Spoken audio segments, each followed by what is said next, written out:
ஸ்ரீஹி ஸ்ரீமதே ராமானுஜாய நமக. ஸ்ரீமதே நிகமாந்த மகாதேசிகாய நமக. ஸ்ரீரங்க ராமானுஜ மகாதேசிகாய நமக.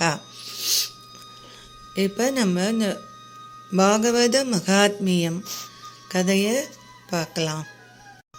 அந்த பிராமணர் அந்த யோகி கொடுத்த பழத்தை எடுத்துட்டு வீட்டுக்கு அவர் மனைவி கிட்ட அதை கொடுத்து சாப்பிட சொன்னார். சொல்லிட்டு அவர் கிளம்பி வெளியில் போயிட்டார். ஆனால் அவர் மனைவிக்கு அதை சாப்பிட்றதுல இஷ்டம் இல்லை. இதை சாப்பிட்டாக்க அப்புறம் நமக்கு கர்ப்பம் உண்டாயிடும். கர்ப்பம் உண்டானாக்க ரொம்ப கஷ்டமாக போயிடும். நம்மளால் எல்லா வேலையும் செய்ய முடியாது, ஓடி நடக்க முடியாது. அப்புறம் என்னால் இந்த பொய் சொல்லாமல் இருக்கிறது, இந்த ஆச்சாரம் அனுஷ்டிக்கிறது, இதெல்லாம் என்னாலெல்லாம் பண்ண முடியாது.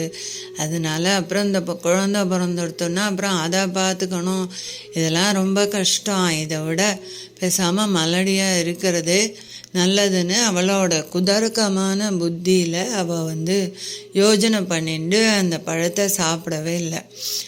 ஆனால் அவர் அந்த பிராமணர் கேட்டதுக்கு நான் சாப்பிட்டுட்டேன் அப்படின்னு பொய் சொல்லிட்டா. ஒரு நாள் அவள் தங்க வந்தா அவளை பார்க்குறதுக்கு. அப்போ இவ நடந்ததெல்லாம் அவகிட்ட சொல்லிட்டு, நான் என்ன பண்ணுறதுன்னு தெரியல, இந்த பழத்தை நான் சாப்பிடாமலேயே அவர்கிட்ட சாப்பிட்டதா நான் பொய் சொல்லிட்டேன். இப்போ குழந்தை பிறக்கணுமே, இது பெரிய துக்கமாக இருக்குது, நான் என்ன பண்ணுவேன் அப்படின்னு அவகிட்ட இவ சொன்னான். அதுக்கு அவளோட தங்கம் நீ கவலைப்படாத, எனக்கு குழந்தை பிறக்க போகிறது, அந்த குழந்தைய நான் உங்ககிட்ட கொடுத்துடுறேன், அது வரைக்கும் நீ கர்ப்பிணி மாதிரி வேஷம் போட்டுண்டு நிம்மதியாக இரு அப்படின்னு சொல்லிட்டா.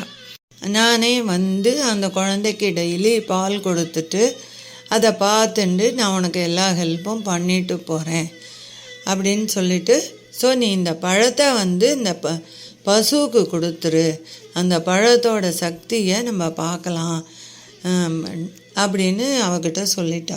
இவளும் சரின்னு அதை ஒத்துண்டா. கொஞ்ச நாளில் அவளோட தங்கைக்கு குழந்தை பிறந்தது. உடனே அவள் அந்த குழந்தைய கொண்டு இவகிட்ட கொடுத்துட்டா. இவளும் சந்தோஷமாக புள்ள பிறந்ததா அந்த ஹஸ்பண்ட் கிட்ட சொல்லிட்டா. உடனே அந்த ஆத்மதேவரும் புத்திரன் பிறந்ததுக்காக பிராமணர்களுக்கெல்லாம் நிறையா தானம்லாம் பண்ணாராம். அப்புறம் இவ அவர்கிட்ட, என்னால் குழந்தைய பார்த்துக்கிறதுக்கு பால் கொடுக்கலாம் கஷ்டமாக இருக்குது, என்னோடய தங்கை எல்லாம் ஹெல்ப் பண்ணுவா, அவள் பார்த்துக்கிறா அப்படின்னு சொன்ன உடனே அவரும் சரி அப்படின்னு ஒத்துண்டாராம். உடனே அந்த குழந்தைக்கு துந்துகாரி அப்படின்னு பேர் வச்சுட்டா. அப்புறம் ஒரு 3 மாதம் கழித்து அந்த பசுவுக்கு குழந்தை பிறந்தது. அந்த குழந்தை ரொம்ப அழகாக சொர்ணம் போல் நல்ல தேஜஸோட நல்ல குழந்தையா, நல்ல சாத்வீகமான குழந்தையா பிறந்தது. அதை பார்த்துட்டு அந்த பிராமணருக்கு ரொம்ப சந்தோஷம். அவர் உடனே அதுக்கு எல்லாத்தையும் அந்த குழந்தைக்கு எல்லாம் பண்ணினார். எல்லாரும் இது என்ன ஆச்சரியமாக இருக்குது, இந்த பிராமணருக்கு எவ்வளோ பாக்கியம், பசு கூட இப்படி தேவகுமாரன் போல் அற்புதமான ஒரு குழந்தை பிறந்திருக்கு அப்படின்னு எல்லாரும் ரொம்ப ஆச்சரியப்பட்டா. தெய்வாதீனமாக இந்த ரகசியம் யாருக்கும் தெரியாமையே இருந்தது. ஆனால் அந்த குழந்தையோட காது மட்டும் பசுவோட காது மாதிரி இருந்தது. அதனால் இவர் அந்த குழந்தைக்கு கோகர்ணன் அப்படின்னு பேர் வச்சார். கொஞ்ச நாள் கழித்து இந்த 2 பிள்ளையும் பெரியவளாக வளர்ந்துன்னு வரா. அப்போ இந்த கோகர்ணன் நல்ல பண்டிதன், மகா ஞானியமாக வளர்ந்துன்னு வந்தான்.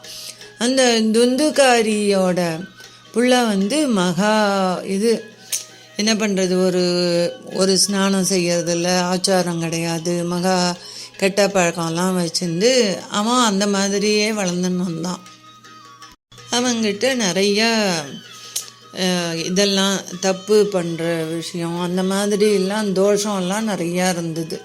திருடுறது, பொய் சொல்கிறது, அந்த மாதிரிலாம் ரொம்ப மட்டமாக நடந்துட்டு இருந்தான்.